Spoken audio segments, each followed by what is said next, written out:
Hi everyone, my name is Julie, and I want to tell you my story. My mother-in-law, Kelly, used to be different from the vain and shallow person she is now.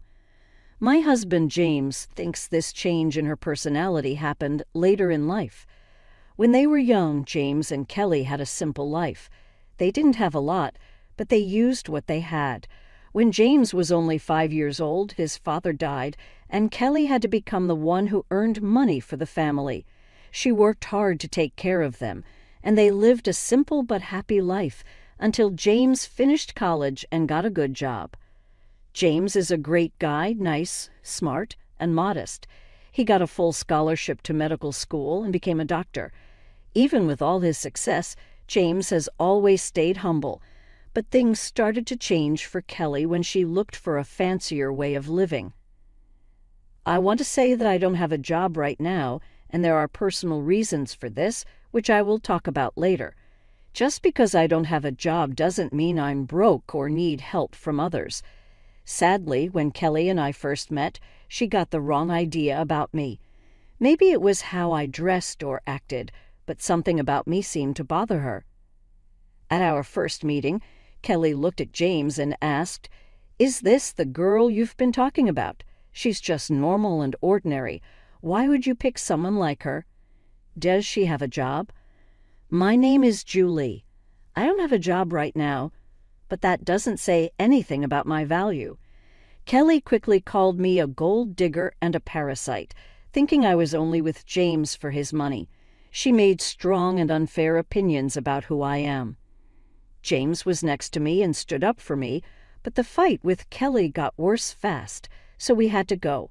On the way home, James said sorry for how his mom acted, saying she went too far.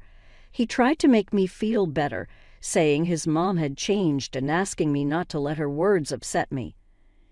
Even though he said it would be okay, I still felt like being with Kelly would be hard. She's the only parent James has now.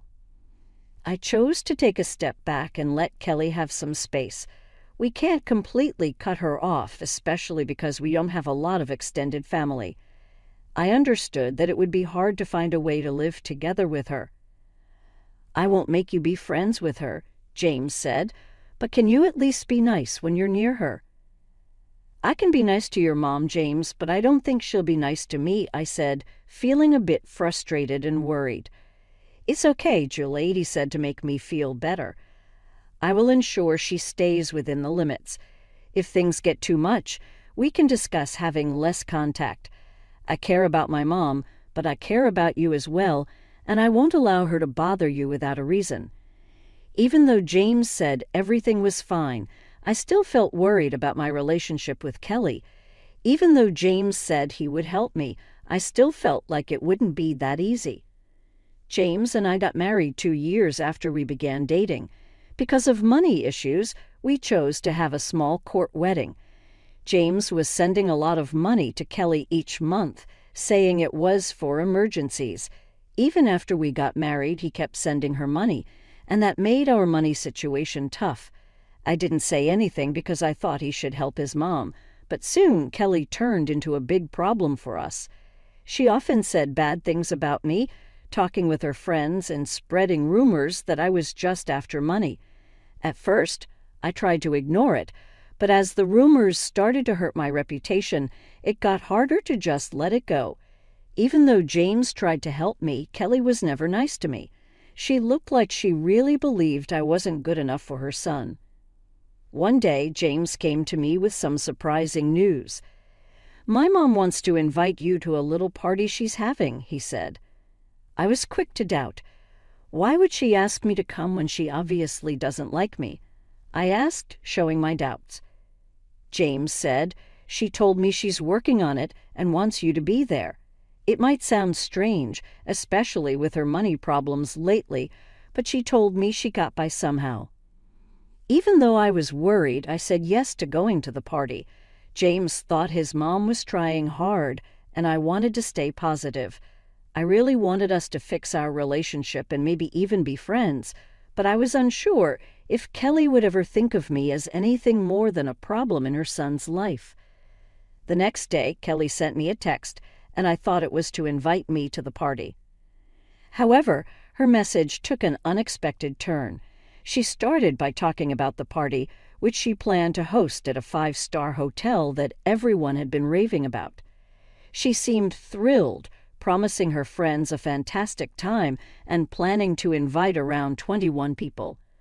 Curious about the details, I asked Kelly if I was invited to the party, especially since James had assured me that I was welcome. To my surprise, Kelly's response was laced with arrogance and disdain. She made it very clear that I was not invited, emphasizing how exclusive the event was due to her wealth, family status, and the supposed high-class nature of her friends. I was shocked and confused. James had genuinely believed that Kelly intended to invite me, and now I was faced with this unexpected coldness. When I mentioned my assumption that I was invited, Kelly responded with condescending remarks, implying that I wouldn't understand the complexities of planning such an event. Despite feeling hurt, I decided to maintain my dignity. I calmly acknowledged her message and made it clear that I wouldn't attend if I wasn't wanted.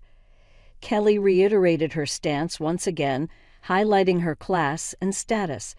It took all my strength to resist the urge to respond with anger. Disappointed and hurt, I chose not to share this incident with James.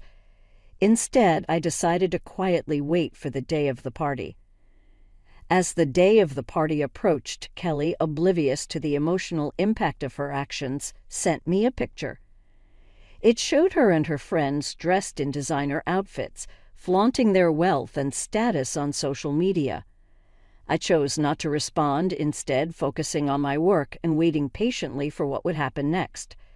After about 5 hours, I received a call from my dad. Here's a little confession. My dad owns the very hotel where Kelly was hosting her party. Unbeknownst to Kelly, 5 years ago, I inherited a substantial amount of money from my grandfather, which I wisely invested in my dad's business. As a result, I now receive a share of the profits from the hotel and other family-owned ventures. Despite coming from a well-off family, I've always preferred to keep this low-key, which is why Kelly had no idea about my background or the high cost of the 5-star hotel she had chosen for her party. During the party, Kelly and her friends ordered freely without bothering to check the menu or the prices, resulting in a hefty $5,000 bill. This turn of events presented the perfect opportunity for a bit of justice. My dad called to inform me that Kelly was at the hotel, shocked by the $5,000 bill she had amassed. She was now pleading for a 60% discount, claiming she was short on cash. What made the situation even more satisfying was that Kelly and her friends had been rude and entitled throughout the event, upsetting the hotel staff. As expected, I shared my frustration with my dad, recounting how Kelly had boasted about her party just to mock me for not being invited. The irony wasn't lost on me. Here she was, flaunting a party she couldn't even afford. My dad understood my frustration and also mentioned how difficult Kelly and her friends had made things for his staff with their rude behavior.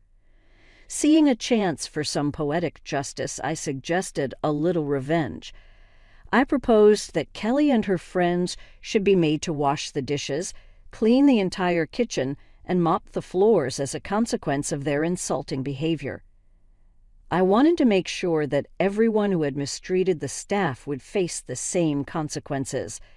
And if Kelly tried to pull any tricks, my dad could always call the cops on her.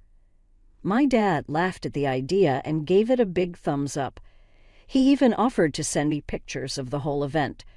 It seemed like the perfect opportunity to turn the tables on Kelly and teach her a lesson about humility and respect. Just the thought of it brought a sense of satisfaction, knowing she would finally face the consequences of her actions. A little over an hour later, my dad sent me pictures of Kelly and her friends washing dishes and scrubbing the floors at our restaurant. The images were priceless. My dad also shared a funny twist in the story. When Kelly spotted him at the restaurant, she looked relieved, thinking she was about to be rescued. She confidently told him that she knew the owner and they would be able to get out of the situation. But to her shock, my dad instructed her to start cleaning the restaurant. Kelly was stunned and tried to protest, but my dad quickly reminded her that since she didn't consider me family, he didn't consider her family either. It was a hilarious turn of events, and while I wish I could have been there to see it in person, the pictures were more than enough to make my day. A little while later, James came home looking visibly upset. I could tell that Kelly had already contacted him and likely twisted the story to suit her narrative. As he approached me, he immediately questioned what he had heard, something about my dad making his mom wash dishes at the restaurant. I calmly explained the situation to James, letting him know that what happened was standard practice for us in such scenarios. Kelly had gone to our family's restaurant, racked up a $5,000 bill, and then claimed she only had $2,500 to pay. On top of that, she had harassed the staff, and her entire party had been a nightmare to deal with. Given the circumstances, I believed the consequences were more than fair. James seemed surprised by this and asked how many people Kelly had taken with her and what they had ordered. I informed him that she had taken 21 people, and they had ordered a lot, especially the most expensive items on the menu. He expressed disbelief, saying that Kelly had told him she was only taking 5 people and had even invited me, but I had declined. I quickly clarified that things hadn't happened that way at all and showed him the text messages Kelly had sent me. James, wanting to fully understand the situation, asked to see the bills and the texts. I handed him my phone so he could read through everything, and my dad also sent him copies of the bills to further illustrate what had gone on. I showed him pictures of the extravagant party Kelly had thrown. As James looked through the evidence, his anger grew. He immediately called Kelly to confront her, asking why she hadn't told him the full story. Kelly tried to downplay the situation, claiming she had only mentioned being short on cash, and accused me of twisting the story to sabotage her. James wasn't having any of it. He pointed out that not only had she declined my invitation, but she had also insulted me by saying I wasn't classy enough for her. Kelly attempted to brush it off as a harmless joke, but James wasn't buying it. He pressed her on why she would spend thousands of dollars on a lavish party with friends while simultaneously disrespecting his wife. Kelly was left stumbling over her words, trying to justify her actions, but James made it clear that he was disappointed and shocked by her behavior. He couldn't believe she had spent $5,000 on food and drinks while treating me with such disdain. "I made a mistake by giving you money whenever you asked for it, Mom," James said firmly. "But guess what? I'm not giving you any more money ever again." Kelly, taken aback, responded, "But James, you've been so supportive for so long. You can't just stop now. It was a one-time mistake. Why are you overreacting?" "No, Mom, I'm not overreacting," James replied, his voice steady. "This isn't a one-time mistake. If you can't even consider my wife as family, I don't want anything to do with you. I kept hoping you'd change your mind, but you never did. I'm not going to pay you just so you can insult my wife and call her classless, especially when she has sacrificed so much to support you. This ends now." With that, James ended the call and blocked Kelly's number.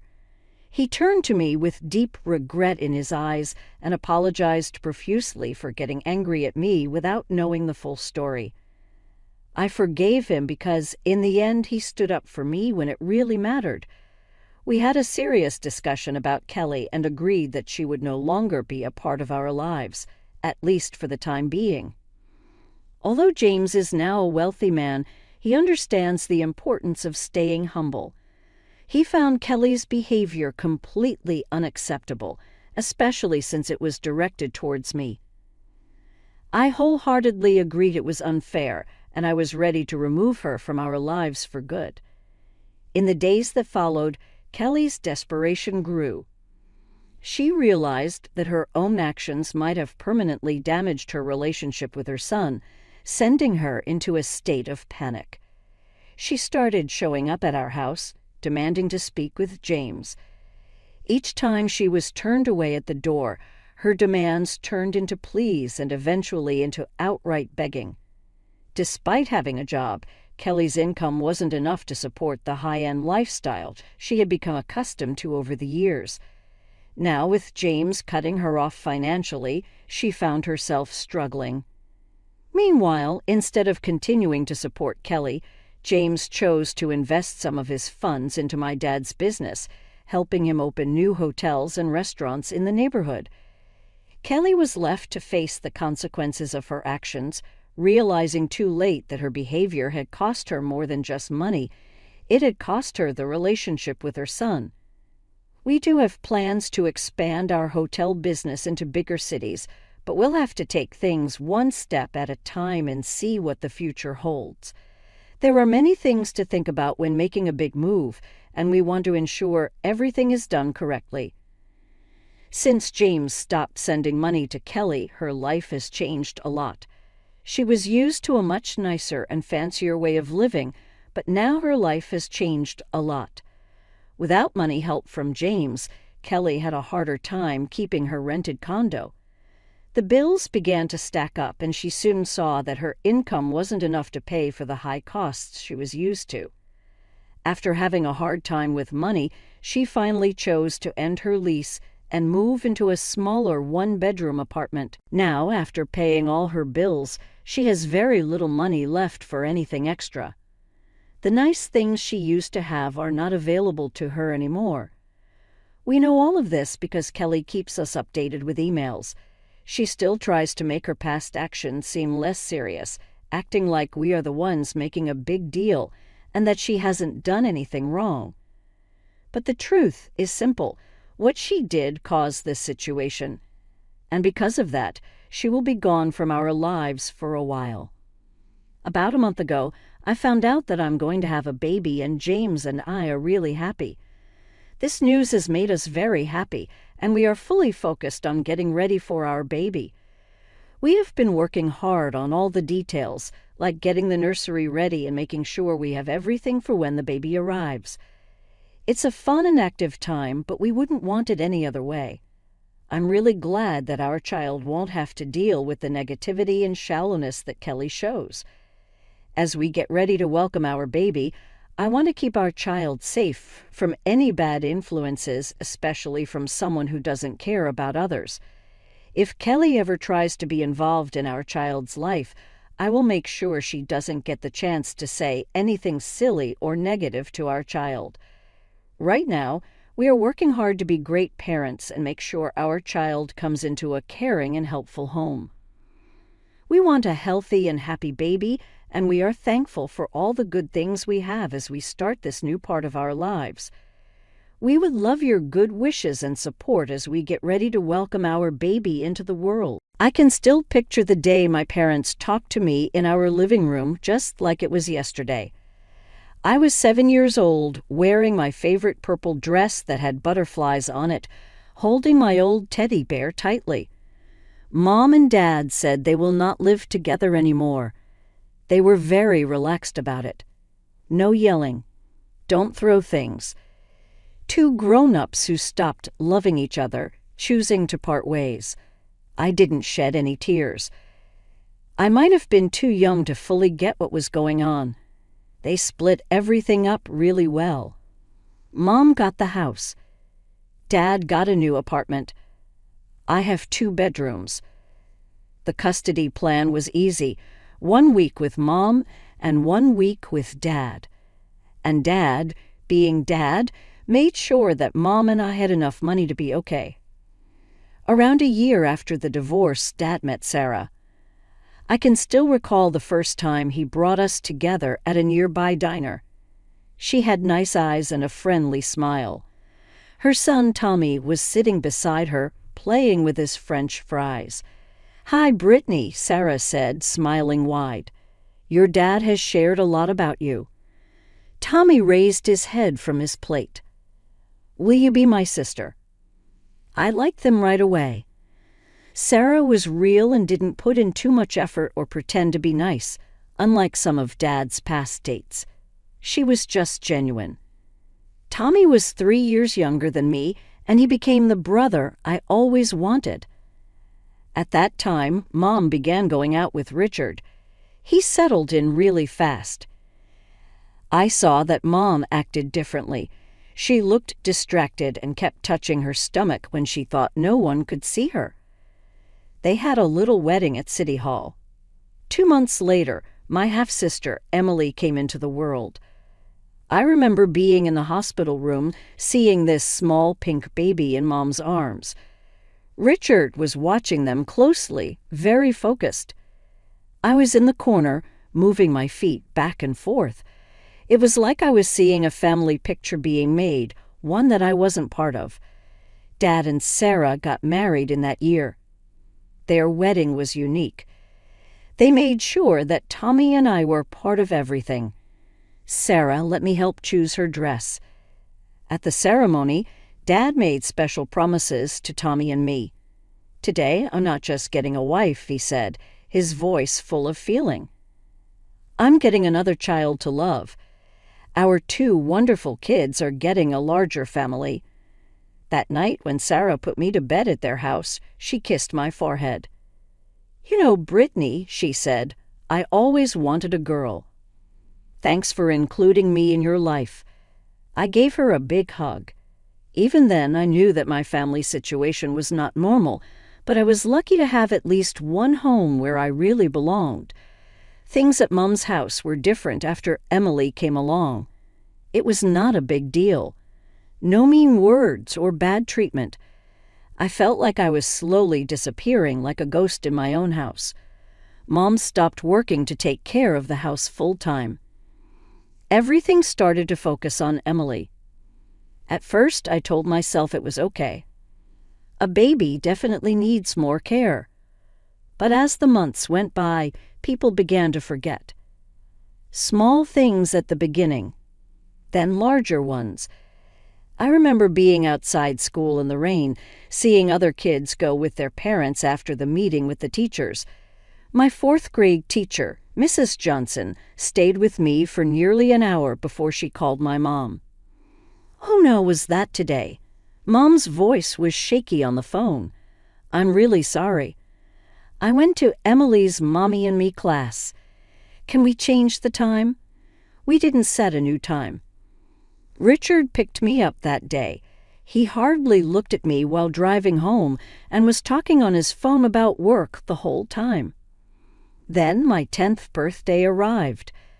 I woke up happy and ran downstairs, hoping to hear a happy birthday from Mom. I saw her busy taking care of Emily in the kitchen. "Mom," I said, standing by the door, "do you know what day it is?" She glanced up, not paying attention. "Tuesday." "Oh, I have to take Emily to her doctor." I stood there, feeling really sad. "Today is my birthday." Her eyes got bigger. "Oh, Brittany, I'm really sorry. We will have a celebration this weekend, all right? I have a lot happening today because of Emily's checkup." The weekend passed, and nobody talked about my birthday anymore. It got simpler to hang out at Dad's place. Sarah always kept my favorite snacks in the pantry. Tommy and I would spend a lot of time playing video games or working on homework together. Dad always went to every school event. Sarah often joined us, taking pictures and smiling like I was her own daughter. I began to spend more and more time there. Some days became weeks and then months. Mom hardly noticed at all. When I was at her house, she was always busy with Emily, feeding her, playing with her, and taking her to playdates. Richard would get home from work, give Emily a kiss on the forehead, and go to his home office. Sometimes I thought about whether they would even see if I was gone for good. After around 6 months of me pretty much living at Dad's all the time, he chose to make it official. "I talked to your mom today," he said to me one evening. "I believe it is a good idea for you to stay here for a long time. "You're here a lot already. I told her I would stop the alimony payments because I am taking care of you all the time now." Mom was at the door in just a few hours, looking worried and saying kind things. "I really missed you a lot," she said, hugging me for the first time in what felt like a long time. "I've been thinking about everything, and I want us to return to our original plan. I want you to be home with me half the time, just like we used to." I was 12 at that time, old enough to understand it. The quick worry. They promised to improve. It wasn't about not having me around. It was about the cash. Dad's alimony checks were the main reason she wanted me back. Emily was 5 when she began showing off to me. She would walk around the house with a proud smile, saying things when Mom and Richard couldn't hear. "Daddy says you're not really part of our family," she said to me one day while I was doing my homework at the kitchen table.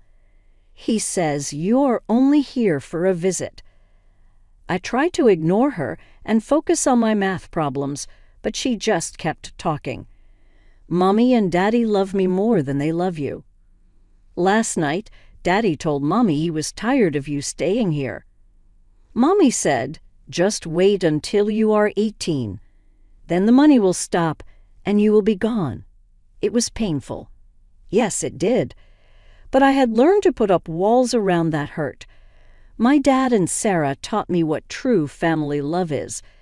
Tommy was like a brother to me, much more than Emily could ever be. Hearing your own mom counting down the days until she didn't have to deal with you anymore really hurts. The years went slowly until, at last, I reached high school graduation. I sat in the middle of my 2 families during the ceremony. Dad, Sarah, and Tommy are on one side. Mom, Richard, and Emily are on the other side. It felt like being in the middle of 2 different worlds.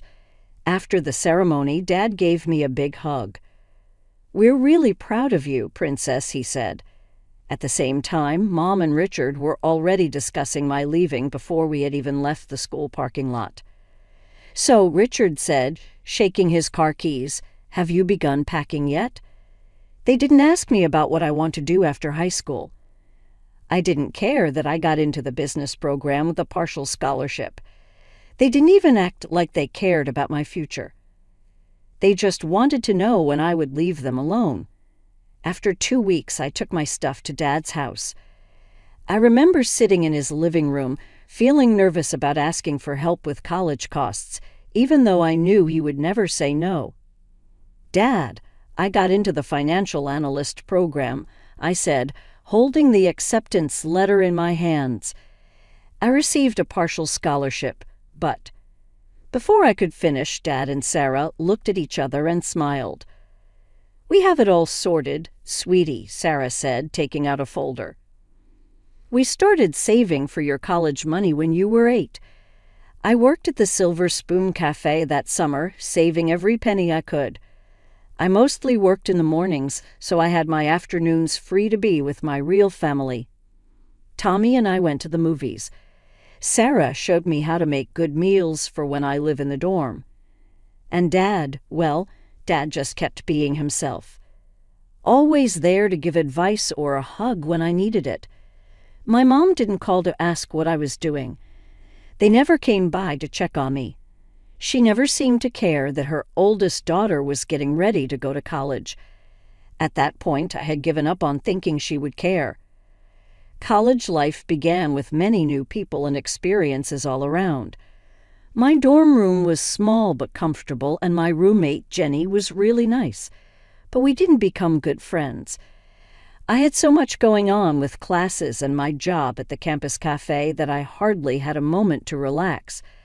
I made sure to call Dad and Sarah 2 times every week. They visited whenever they had the chance. Tommy would come with me, grumbling about carrying my laundry basket, but always bringing my favorite snacks from home. Mom didn't call. Never. I turned 19 and she didn't even send me a text. I really shouldn't have looked at my phone that day. I shouldn't have had hope. But it's tough to change old habits. Later that night, I made a mistake by looking at her Facebook page. There were many pictures of her perfect family. Mom, Richard, and Emily are at the beach. Emily's dance show. Eating together with family. Celebrating holidays. Every photo is set up to show their joy. Every caption is about spending time with my family and loving them. I wasn't part of any of them, of course. I was left out of their family picture a long time ago. After that, I focused on my studies, wanting to show that I could succeed without needing their approval. The years went by quickly, and soon I was walking across the stage to get my diploma in financial analysis. Dad cheered really loud, like I had just won a big medal. After graduation, Sarah came to me with a chance. Her brother Mark had a successful investment business in our town, and she told him about my school successes. The interview with Mark was good. He was friendly and professional, similar to Sarah, getting to the point while making you feel comfortable. "Your qualifications are really good," he said, looking over my resume. "I need to be clear. Just because you are my sister's stepdaughter doesn't mean you will get any special treatment here. You need to show what you can do, just like everyone else." "I wouldn't want it any different," I said. I got the job and rented a small one-bedroom place close to work. It wasn't a lot, but it was my own. I put in more effort than I ever have. Doing the projects that others didn't want to do. Working late to make financial models better. Creating clear growth plans for our clients. The results were clear. The client portfolios I managed grew a lot. The company made a lot more money. Mark saw. He didn't show favoritism, but he did think it was important to reward good work. I got the bonuses and raises because I worked hard for them, not because of family ties. I used my surprise year-end bonus to buy gifts for my real family. A new golf set for Dad, who has been using the same clubs for 15 years. A weekend spa package for Sarah, who has never treated herself before. Tommy got the newest gaming console, even though he was still using his old one from high school. Watching them open their gifts and seeing their real happiness and surprise made me feel something warm in my chest. I may not be in one family photo album, but I found a better place in another one. After 5 years of working hard, I had a good plan. Each month I save a part of my paycheck in my savings account. I looked into the housing market carefully, searching for the right property. I wanted a simple place that feels nice, maybe with a little garden. I really wanted to make a big down payment so that my monthly mortgage payments would be easier to handle. Then the phone call came that changed everything. I was sitting at my desk looking at quarterly reports when my phone lit up with a number I hadn't seen in a long time. "Brittany, dear," Mom's voice was very sweet. "I have been thinking about you a lot recently." I almost spilled my coffee. After 9 years of silence, here we are. "How are you, Mom?" I made sure my voice was calm. "Oh, sweetheart, I miss you." "Everyone does. How about coming over for dinner this weekend? Emily is back from college and Richard is cooking his special pot roast." I was really curious. On that Saturday, I drove to my old house in my new Mercedes. Not fancy, but dependable and professional. Emily opened the door and looked me over with obvious curiosity. "Nice car," she said to say hello. The house was pretty much the same. The furniture is the same. Same family pictures on the walls. Still not one of me. Mom ran up to hug me like we had just met yesterday. "Sweetheart, you look amazing. You look really professional in that suit." "Richard, doesn't she look like she's doing well?" Richard nodded and took out my chair. "We heard you are doing great at Mark's company. The family grapevine says you are one of the best at what you do." During dinner, they asked me many questions about my job, how much I earn, and my car. Mom kept saying how costly everything is now, especially with Emily in college. "That's a really nice watch," Mom said, reaching for my wrist. "It probably cost a lot of money." I smiled nicely. "Dad and Sarah gave it to me for my birthday." "Sure it was," she said, her smile getting a bit smaller. "They always spoiled you." The dinner led to more invites. Out of the blue, Mom wanted to be involved in my life again. She would call often, come to my apartment without telling me first, and ask me to join family dinners. Emily would walk around my small apartment, looking at everything carefully. "This place is a bit small," she said once. "I thought you earned a lot of money." I made my answers unclear. "It works for me." Mom would say, "But you must be thinking about getting a new one soon with your pay." I would smile and talk about something else. Their sudden interest in my life made me feel uncomfortable. It took place on a Sunday afternoon. Emily came to my apartment, thinking it would be a good time to connect with her big sister. I was in the kitchen making coffee when I heard her take a deep breath from my living room. "Wow," she said, looking at my laptop screen. I left my banking app open after I paid some bills. "Is that really the amount of money you saved?" I walked over fast and shut the laptop. "It's not nice to look at other people's private information, Emily." She didn't pay attention to what I said.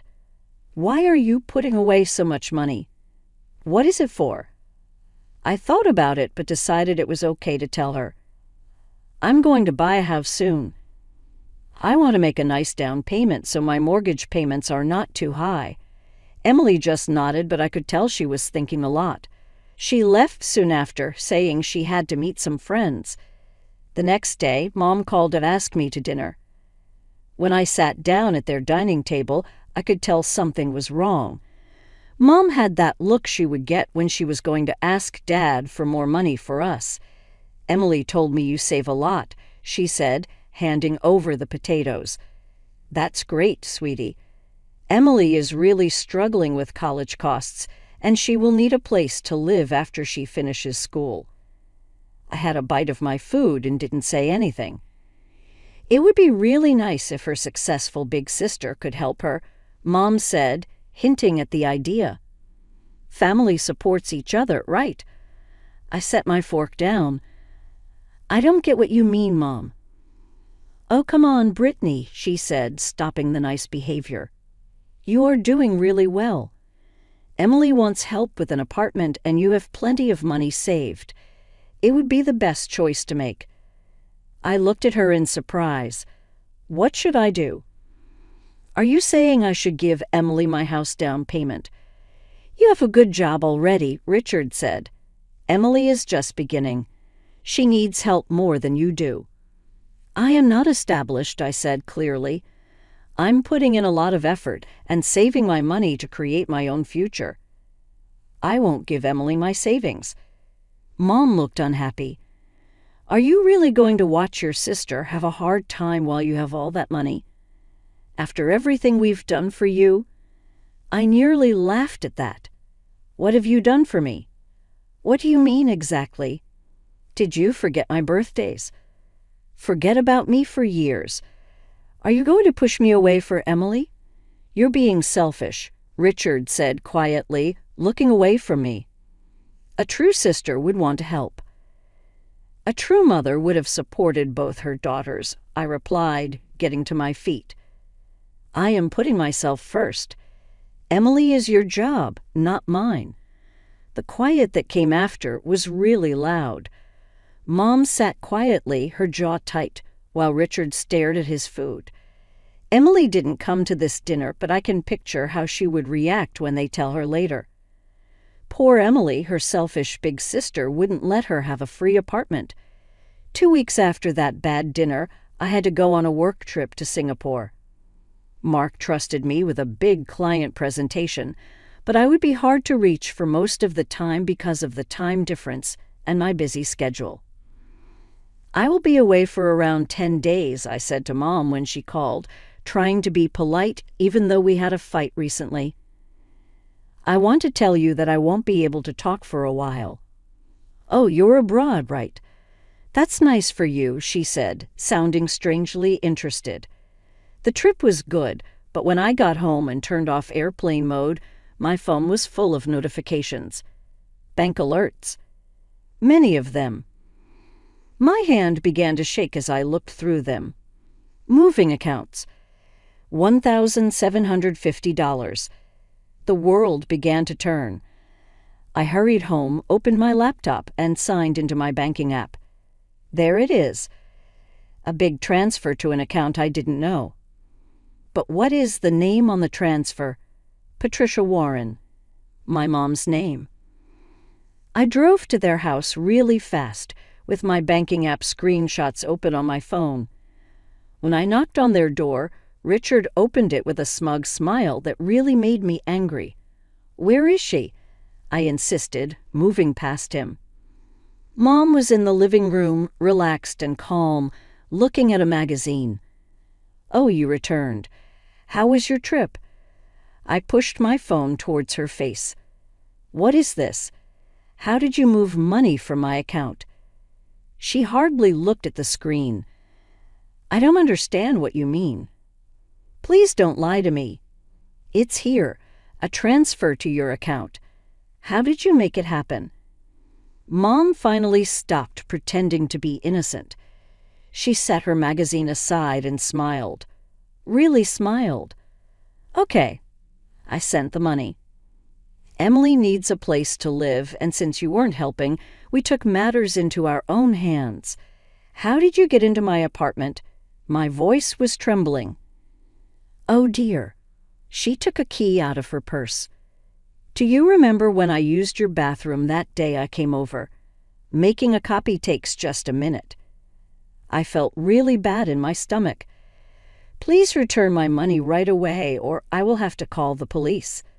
Mom really laughed. Don't be silly. You will not go to the police. I am your mom. Also, you can always save money again.